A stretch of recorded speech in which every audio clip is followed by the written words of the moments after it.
Ulti Basti. The glory of Hazrat Shahbaz Qalandar 𝙩𝙩𝙩. The famous Sufi saint. Hazrat Usman Barwandi Lal Shahbaz Qalandar 𝙩𝙩𝙩 was the ruler of a tyrant and a luxurious king in Sivista. Jaisarji al-Maroof Chaupat Raja. The tyrants of Chaupat Raja's own people grew so much that the saying became famous. Andher Nagri Chaupat Raja. In those days, a dervish, Sikandar Bodla, used to live in the hills of Sivista, engaged in worship and meditation. One night, he heard a voice from the abyss that a man named Qalandar is coming who will wipe out the darkness of oppression there. So what? The dervish Bodla started shouting in a loud voice. My master is coming to save me from the tyrant king. When these slogans reached the tyrant king, he imprisoned the dervish. But even this imprisonment could not stop the dervish's slogans. The tyrant king beat the dervish mercilessly, but the dervish could not utter a single word. My master is coming. There, after distributing spiritual blessings in various areas of the Mehran Sindh valley, when Sivista came, there was a gathering of drunkards on Uruj. When you came there, this gathering started to close automatically. A few days later, the luxurious people there complained to Chaupat Raja that due to the arrival of a dervish, their illegal business has been shut down. Chaupat Raja was self-indulgent, so he ordered the Kotwal to expel the dervish and his followers from his kingdom.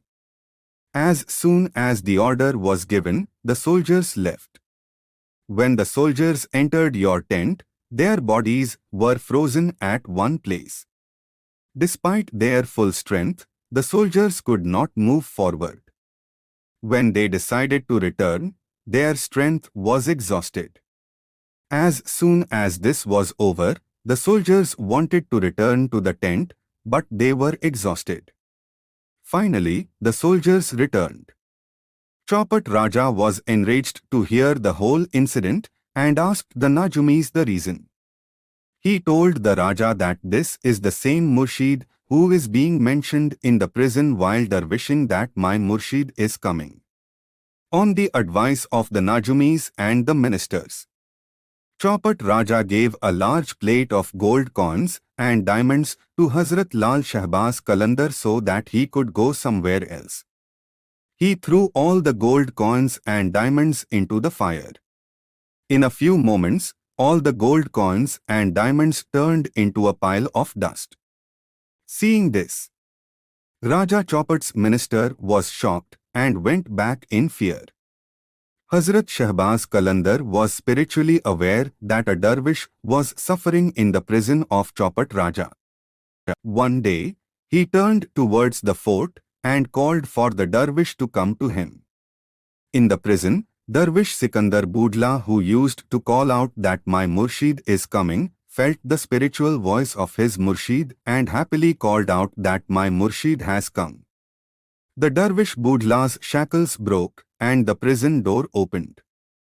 Dervish Budla left the prison and went to his Murshid to meet Hazrat Shahbaz Qalandar. When Raja Chaupat came to know about all these incidents, he considered all these incidents as a joke. Then he called for great magicians and mystics and ordered them to fight against Hazrat Shahbaz Qalandar. The magicians and mystics told Raja that the attack of black magic cannot be carried out against the spiritual power of Hazrat Shahbaz Qalandar. According to the instructions given by the magicians, Raja prepared different dishes from the meat of the forbidden animal and sent them to you. The food was prepared in such a way that it was not known that it was made from the meat of the forbidden animal. When Hazrat Shahbaz Qalandar saw the forbidden food, he could not avoid it. As soon as he turned the forbidden food upside down, there was a severe earthquake and the strong fort of Raja Chaupat also turned upside down. Thus, the people of Sehwan Sharif were saved from a cruel and despicable king. The remains of the upside-down fort of Raja Chaupat are still present in Sehwan Sharif as a landmark, which the locals of Sehwan Sharif have also mentioned in their book. Sketchers in the Sand. Famous historian Bharbal Meherchand Advani has also mentioned this fort in his book Sindhi Hindanji Tarikh, and the famous researcher of Sindh Ishtiyaq Ansari has also mentioned this fort in his book, and now it has become a pile of sand.